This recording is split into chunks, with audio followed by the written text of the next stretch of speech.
সম্প্রতি কেন্দ্রীয় সরকার কাশ্মীরের উপর লেখা 25টা বই নিষিদ্ধ করেছে। এমনকি কাশ্মীরে যে বইমেলা চলছিল সেই বইমেলা থেকে সেই বইগুলো পুলিশ গিয়ে তুলে নিয়ে চলে গেছে। এই বইগুলোর মধ্যে প্রখ্যাত সাংবিধানিক বিশেষজ্ঞ এজি নুরানি, প্রখ্যাত রাজনৈতিক বিশ্লেষক সুমন্ত বসু, বুকার পুরস্কার প্রাপ্ত অরুন্ধতী রায়, সাংবাদিক অনুরাধা ভাসিন, এদের বইও ছিল যেগুলোকে নিষিদ্ধ করা হয়েছে।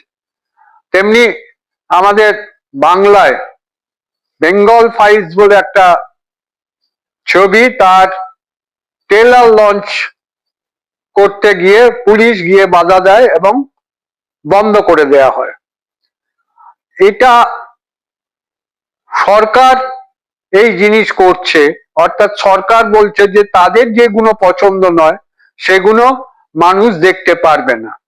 আমার ভাবনা হয় যে পশ্চিমবাংলায় যখন উইঙ্কেল টুইঙ্কল বা পশু খামার বন্ধ হয়েছিল, সে বন্ধ যদিও সরকার বা সরকারি পুলিশরা গিয়ে করেনি, কিন্তু সে তখন যারা সোচ্চার হয়েছিল আজকে কিন্তু তারা একদম চুপ। ওই ব্রাত্য বসু বা অর্পিতা যাদের নাটক বন্ধ করার কথা তারা সোচ্চারে বলেছিল, তারা কিন্তু আজকে যখন বেঙ্গল ফাইলস বন্ধ হচ্ছে তখন কিন্তু তাদের মুখে টু শব্দটি নেই। আসলে মানুষ ঠিক করবে যে তারা কোন বইটা পড়বে, কোন সিনেমাটা দেখবে, মানুষের ওপরেই ছেড়ে দেওয়া উচিত। ধরুন এই বেঙ্গল ফাইলস এর যে ট্রেলার সেটা অলরেডি ইউটিউবে লঞ্চ হয়ে গেছে। আমি বলতে পারি আমি নিজে অন্তত এই বই দেখব না, কিন্তু যারা দেখতে চায় তারা মানুষ ঠিক করুক।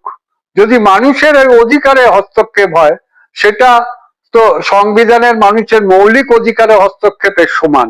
এটা প্র্যাকটিক্যালি ফ্যাসিবাদের ছায়া এর মধ্যে দিয়ে দেখা যাচ্ছে।